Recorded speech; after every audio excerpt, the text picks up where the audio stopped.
My girlfriend texted, "I'm using our vacation fund to bail my ex out of jail. You understand?" I replied, "Family first." Then I drained my half of the account and booked a one-way ticket to Japan. Her panicked voicemail when she realized she only had enough to pay the bail bondsman's fee. I, 32 male, work as a data analyst. My life is about spreadsheets, predictable outcomes, and risk mitigation. My girlfriend, Mara, 29, was not.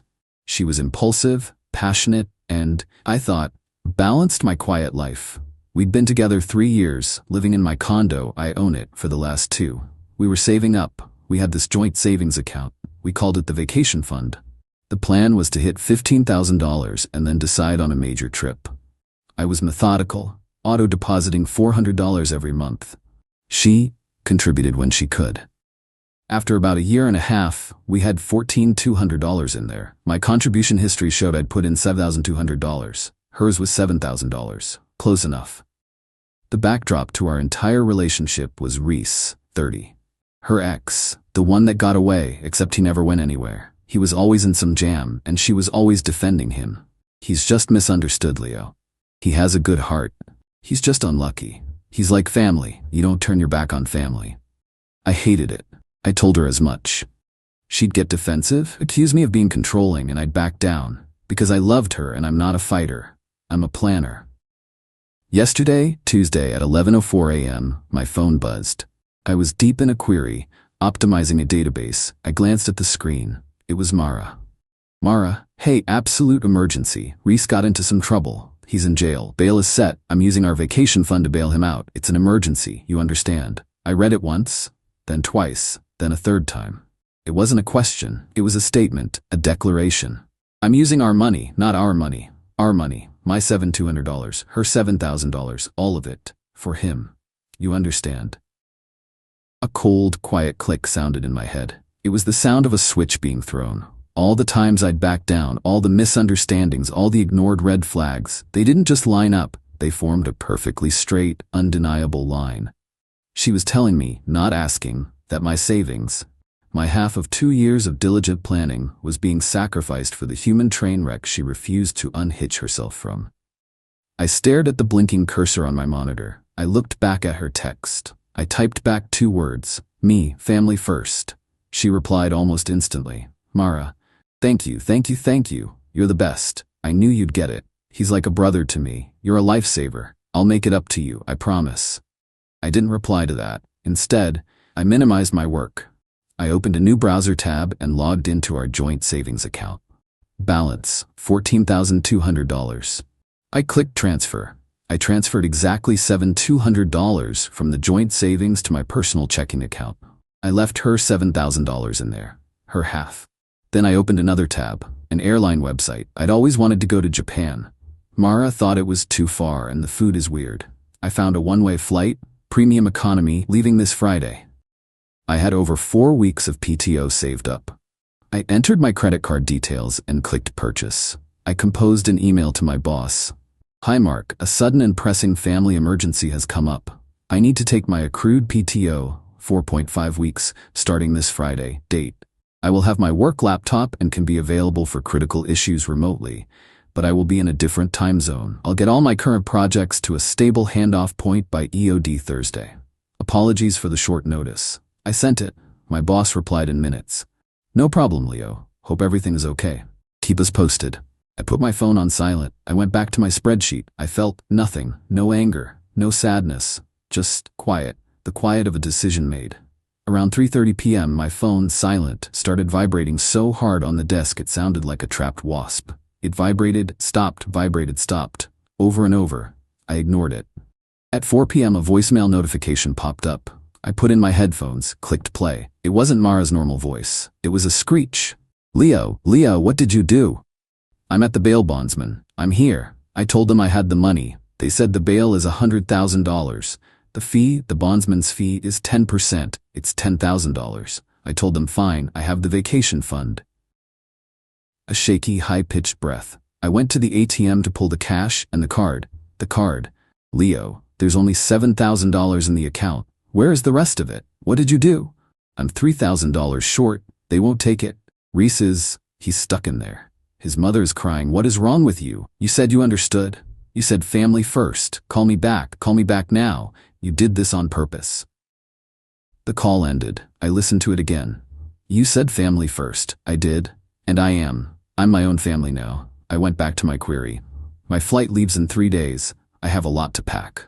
Update 1. Hey Reddit. Wow. Thanks for all the messages. This blew up way more than I expected.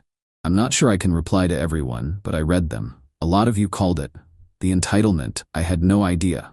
I'm in Japan. I'm writing this from a small hotel room.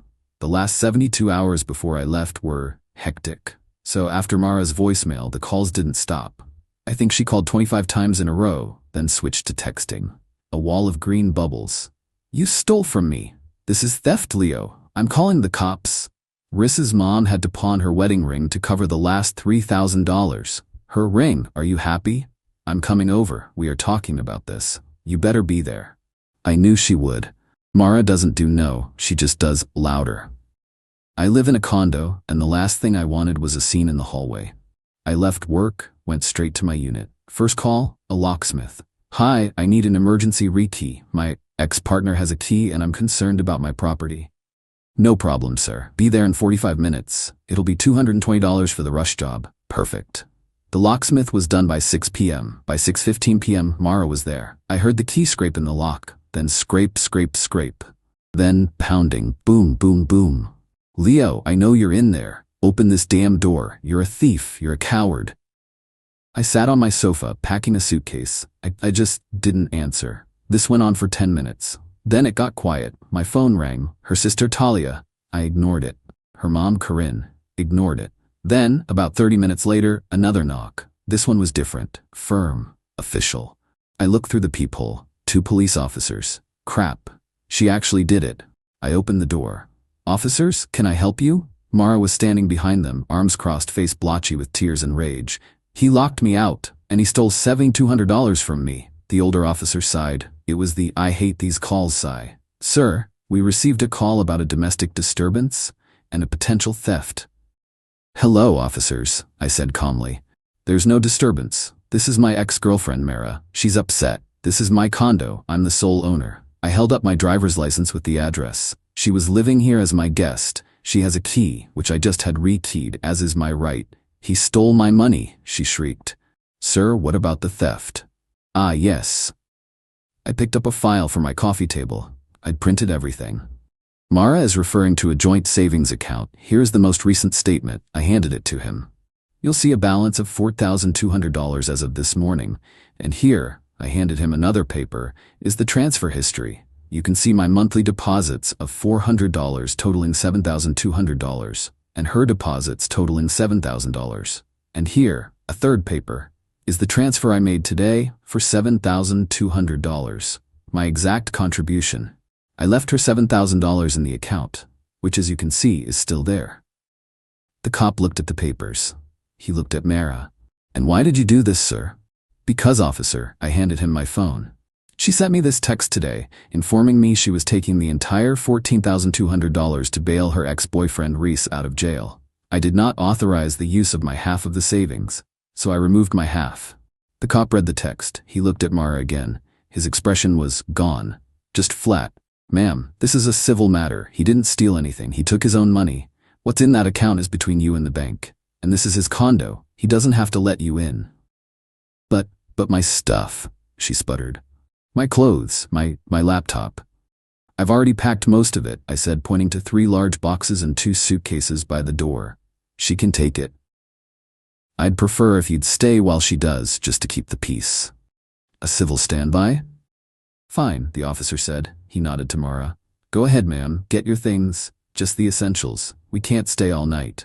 Mara stormed past me. She wasn't crying anymore. She was just vibrating with hate.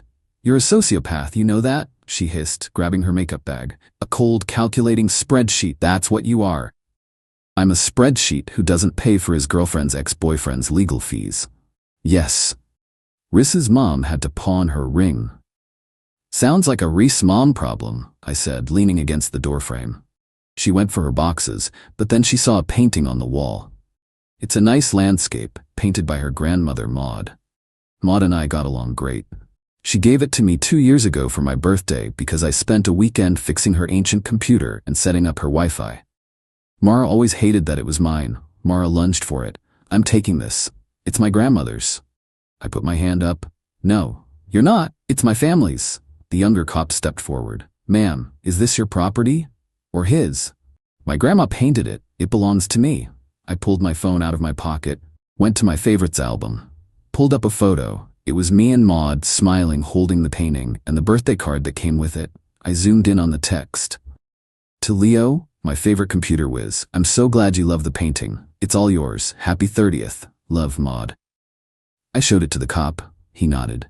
Ma'am, you need to leave the painting. Get your boxes and let's go. Her face, I've never seen that color. It was purple. She grabbed her boxes, dragging them out, scraping the floor. You'll regret this, Leo. You'll be old and alone with your stupid money and your stupid painting. I gave you 3 years. And I'm taking my $7,200 back, I said. Have a good night. I closed the door, locked it. The cop stayed until she was in her car. The next day, her mom, Corinne, called. I was stupid and picked it up. Leo, darling, she said, her voice dripping with fake honey. I think there's been a terrible misunderstanding. Mara is just, she's so distraught. She has such a big heart, you know. That money was just for an emergency. Reese is a good boy, he gets turned around. Corinne, he got arrested. A bar fight, boys will be boys. Now, Mara is $3,000 short on the bondsman, and her account is overdrawn from, well, you know. I think the right thing to do, the Christian thing to do, would be for you to send her that money you took. Be the bigger man, Leo. Don't be so petty. The Christian thing? How about the logical thing? The logical thing is for me to not light my savings on fire for a man who, by the way, Corinne, it wasn't a bar fight. I looked it up. Public records. He was arrested for check fraud. He was stealing checks from his part-time job. Silence. Well, I'm sure that's a misunderstanding, too, she said, flustered. The point is, Mara needs you. You can't just abandon her. Watch me, I said, and hung up. I spent the next 48 hours getting my life in order, put a hold on my mail, paid my condo fees 3 months in advance, and I hired my friend Ben, who has a key, to water my plants and grab any mail that slips through. I got one last text from Mara's sister, Talia. It was a screenshot of a small claims court filing form. You're being sued, you jerk. For the $7,200 you stole, plus $2,000 for the painting you're holding hostage, and $1,000 for emotional distress. You're not getting away with this. I just replied, see you in court. Then I blocked her. And Mara, and Corinne. I got on my flight. The takeoff was the best feeling I've had in 3 years. I'm here for at least a month, maybe longer. Let them serve papers to an empty condo. I'll deal with it when I'm back. Right now I'm gonna find the best bowl of ramen in this city. Final update. Hey Reddit, it's been about 3.5 months. This is the last update. I came back from Japan 2 weeks ago. My trip was clarifying. I stayed for 9 weeks, worked remotely part-time, explored. I learned to be alone again, and I learned I really like it. When I got back, there was a stack of mail waiting for me. Thanks, Ben. In that stack was, as promised, a summons for small claims court. Mara, Corinne, and Talia were all listed as plaintiffs. They were suing me for $10,200. The $7,200 they claimed I stole, $2,000 for the value of the painting, and $1,200 for, I don't know, her moving costs and distress. The hearing was last Thursday. I showed up in my work suit. I'm a data analyst. I came prepared. I had a binder. Mara was there, with Corinne and Talia flanking her like disgruntled bodyguards. Reese, notably, was not. The judge, a tired-looking woman who clearly had a packed docket, called our case. Case 304B, Mara's last name versus my last name. Ma'am, please state your claim. Mara stood up, papers shaking. Your Honor, my ex-fiancé. I literally choked. We were not engaged. Maliciously and without warning, stole $7,200 from our joint savings account, leaving me stranded and unable to pay an emergency bill. He did this out of spite. He also stole a priceless family heirloom, a painting from my grandmother that's worth at least $2,000. And he abandoned me. I had to pay for movers and a deposit on a new apartment. It's caused me severe emotional distress. The judge looked at me. Mr. My last name, your response? I stood up. Your Honor, I opened my binder. First, we were not engaged. Here is a copy of my condo's deed, in my name only, purchased before our relationship. Here is the lease for her new apartment, which she signed with her ex-boyfriend, Reese, 2 days before she texted me. It appears the emergency was just moving in money. Mara went pale. Corinne hissed. That's not order, the judge said. Continue, Mr. My last name. Second, regarding the $7,200. I passed a folder to the bailiff. Here is the full certified statement from the joint savings account, showing every deposit by both parties for 18 months. As you can see, my total contribution was $7,200. Her total was $7,000. I withdrew my contribution, leaving hers. Here's the text message she sent me, stating her intent to use the entire fund, including my money, to pay the bail bondsman for Mr. Doe Riss. I did not authorize this. The judge read the text. Her eyebrows went up. Third, regarding the painting, I passed over another folder. Here's a notarized affidavit from her grandmother, Maud, who is 84 and lovely, stating the painting was a personal gift to me for my 30th birthday. Here is the original birthday card, which she was happy to provide. And here is a photo of me and Maud with the painting at my party. It is not a family heirloom, it is my property. And finally, I said, here is a copy of the public court docket for Mr. Reese, last name, the man she was bailing out. He was not arrested for a bar fight, as I was told, but for check fraud. He pled guilty last month and was sentenced to 18 months. I sat down. The courtroom was dead silent. The judge looked at the paperwork. She looked at Mara. Ma'am, the judge said, let me get this straight. You tried to take your boyfriend's savings to bail out your other boyfriend who was on his way to prison for fraud. When your boyfriend smartly took his own money, you sued him? And you tried to claim a painting your own grandmother gave him? He tricked me, Mara said, her voice cracking. He was manipulative. He said family first. And it seems Mr. Riss is the family you chose, the judge said flatly. This is the most frivolous and frankly insulting case I've seen this month. You're lucky he isn't countersuing you for harassment. Case dismissed, with prejudice. Ma'am, I suggest you take a hard look at your life choices.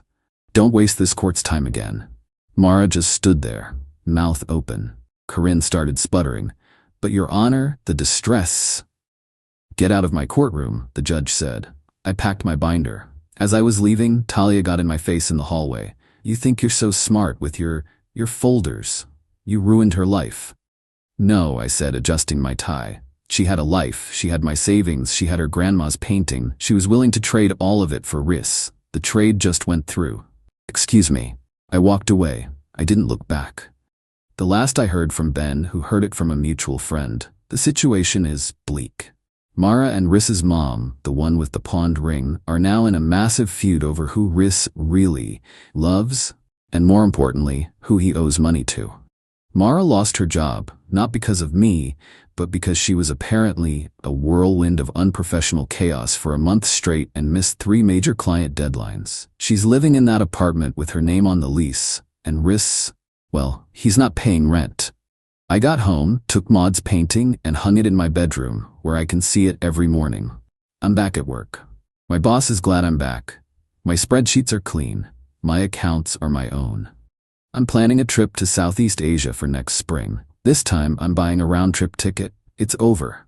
I feel light. I don't feel happy, not yet, but I don't feel angry. I just feel free. And $7,200 richer than I would have been.